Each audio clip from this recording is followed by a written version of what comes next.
കൂടെ ഉള്ളത് വനിതാ പോലീസ് ആണാവോ? ഇത് നിങ്ങളുടെ വീടായിരുന്നോ? ദയവേത് എന്നെ പോലീസിൽ പിടിപ്പിക്കരുത്, അറിയാതെ എടുത്തതാ. അത് ശരി. ഇനിയിപ്പോ ഇതിന്റെ പേരിലൊരു വഴക്കൊന്നും വേണ്ട കുട്ടി. ഞാൻ അതിനൊന്നുമല്ല വന്നത്. കയ്യില് മെഹന്തി ഇടുന്ന ഒരു സ്ത്രീ ഇവിടെ എവിടെ ഉണ്ടെന്ന് പറഞ്ഞു. അവരെ അന്വേഷിച്ച് വന്നതാ. ആ സ്ത്രീയാണോ ഈ തളച്ചി? നിന്റെ അമ്മയമ്മല്ലേ? നിനക്ക് അങ്ങനെ തന്നെ കാണോടാ. മോളെ, നിങ്ങൾ അന്വേഷിക്കുന്ന ആള് ഞാനാ. പക്ഷെ എന്റെ കൈക്ക് വയ്യല്ലോ. അയ്യോ, ഞങ്ങൾക്കിന്ന് പ്രോഗ്രാം ഉള്ളതാ. മോള് വിഷമിക്കണ്ട, എന്നെക്കാളും നന്നായിട്ട് മെഹന്തി ഇടാൻ ഇവനറിയാം. എന്തോ നീ എങ്ങോട്ടാ?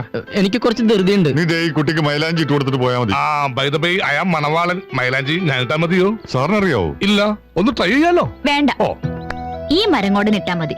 അതെ, എന്റെ പേര് മരങ്ങോടനല്ല. അതെന്തോ ആകട്ടെ, ഇയാൾക്ക് പറ്റുമോ ഇല്ലയോ? എന്റെ റേറ്റ് കുറച്ച് കൂടുതൽ, 1000 രൂപ വരും. ഓക്കെ, ഞങ്ങൾ പോയിട്ട് ബാക്കി കാര്യങ്ങൾ അറേഞ്ച് ചെയ്യട്ടെ. അല്ല, നിങ്ങൾ എങ്ങനെ പോവും? ഓട്ടോ വിളിച്ചു പൊക്കോളാം. എന്തിനാ ഓട്ടോ? ഓട്ടം പോകാനുള്ള കാർ ഇരിക്കുന്നത്. മീറ്റർ കാശ് തന്നാ മതി. കയറിക്കോ. ശരി. ആ ജീൻസ് ഇട്ട 3 പേര് ഫ്രണ്ടിൽ കയറിക്കോ, ഒരാൾ ബാക്കിൽ കയറിക്കോ. സ്ഥലം ഇല്ലാണ്ടാ. ആ കേറിക്കോ കേറിക്കോ.